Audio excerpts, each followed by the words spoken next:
মেসির অনুষ্ঠানে যুবভারতীতে তাণ্ডবের ঘটনায় আরও দর্শক গ্রেপ্তার হয়েছে। যুবভারতীতে তাণ্ডবের ঘটনায় গ্রেপ্তারির সংখ্যা বেড়ে হলো ৫। ধৃত বাসুদেব দাস, সঞ্জয় দাস এবং অভিজিৎ দাস। এর আগে সকালে গ্রেপ্তার হন শুভ্রপ্রতিম দে এবং অপরজন গৌরব বসু। বিস্তারিত বলবেন আমাদের প্রতিনিধি পার্থপ্রতিম ঘোষ আমাদের সঙ্গে রয়েছে। পার্থপ্রতিম, ছবি নেই? হ্যাঁ, ছবিতে থাকো। থানায় পুলিশ দুটি এফআইআর হয় পুলিশের কাছে।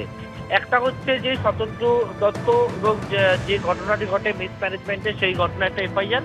অপরটা হচ্ছে আন্দোলনের এগেন্স্টে যে ভ্যান্ডালিজমে, সেটা হচ্ছে এফআইআর হয়।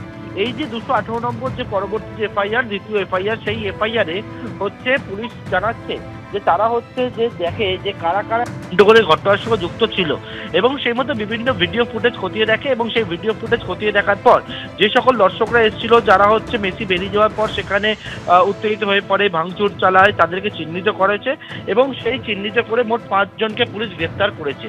এবং যেই 5 জন হচ্ছে কারা, এরা হচ্ছে প্রত্যেকে দর্শক বলে পুলিশ জানাচ্ছে, যার মধ্যে রয়েছে শুভ্রপ্রতিম দে এবং গৌরব বসু। এই দুজনকে আগে গ্রেপ্তার করা হয়েছিল। এর পরবর্তীকালে পুলিশ জানাচ্ছে বাসুদেব দাস, সঞ্জয় দাস এবং অভিজিৎ দাস, এই আরো 3 জন মিলিয়ে মোট 5 জনকে পুলিশ গ্রেপ্তার করেছে, যেটা হচ্ছে যুবভারতী ক্রীড়াঙ্গনে ভাঙচুরের ঘটনায়। এবং পুলিশ এটাও জানাচ্ছে যে এইরকম ভিডিও ফুটেজ খতিয়ে দেখে তারা কিন্তু যে গোটা বিষয়টা দেখছেন যে আরো কারা কারা যুক্ত রয়েছে এবং তাদের খোঁজও তল্লাশি হচ্ছে বলে পুলিশের তরফ থেকে বলা হচ্ছে।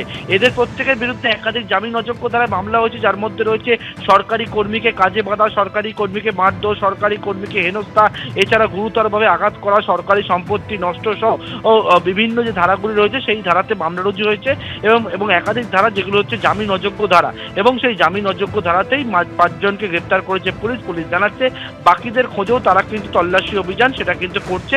ভিডিও ফুটেজ খতিয়ে দেখে চিহ্নিতকরণ করে সেই তল্লাশি সেটা কিন্তু করা হচ্ছে বলে পুলিশের তরফ থেকে বলা হয়েছে। সৌমেন। পার্থপ্রতিম, ধন্যবাদ। অর্থাৎ এখনো পর্যন্ত যুবভারতীতে তাণ্ডবের ঘটনায় 5 জনকে পুলিশ গ্রেপ্তার করেছে। এই 5 জন সরাসরি ভাঙচুর তাণ্ডবের সঙ্গে যুক্ত রয়েছে বলে পুলিশ সূত্রে দাবি করা হচ্ছে। দেখুন, শনিবারে সেই ঘটনা, যে পরিস্থিতি তৈরি হয়েছিল, এই তাণ্ডবের ঘটনাতেই পুলিশ 5 জনকে গ্রেপ্তার করেছে।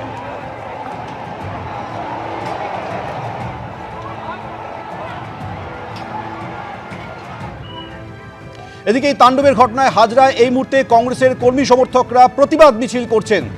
সরাসরি চলে যাব, আমাদের প্রতিনিধি সত্যজিৎ বৈদ্য রয়েছেন। সত্যজিৎ, দেখো সৌমেন, এই মুহূর্তে ছবিটা তোমাকে দেখাবো যে দক্ষিণ কলকাতা জেলা কংগ্রেস কমিটির পক্ষ থেকে কিন্তু হাজরা থেকে মিছিল করে প্রতিবাদ জানানো হচ্ছে।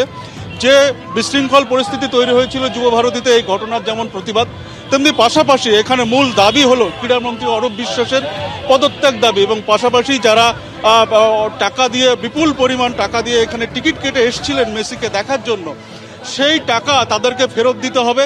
এই দাবিতে কিন্তু এই বিক্ষোভ চলছে। এই মুহূর্তে সরাসরি যাব দক্ষিণ কলকাতার প্রদেশ কংগ্রেসের নেতা, এই যে আপনি যে এই যে ছবি নিয়ে মিছিল করছেন, এই কিসের জন্য এই ছবি নিয়ে?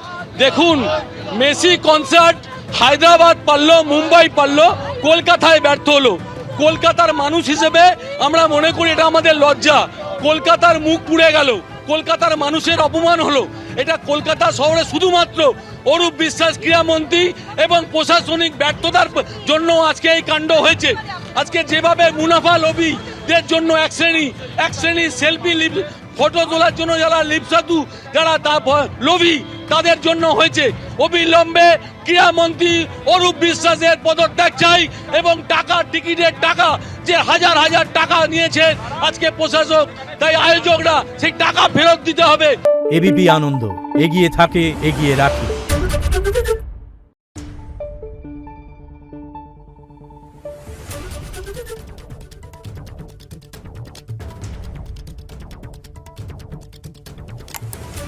Thank you.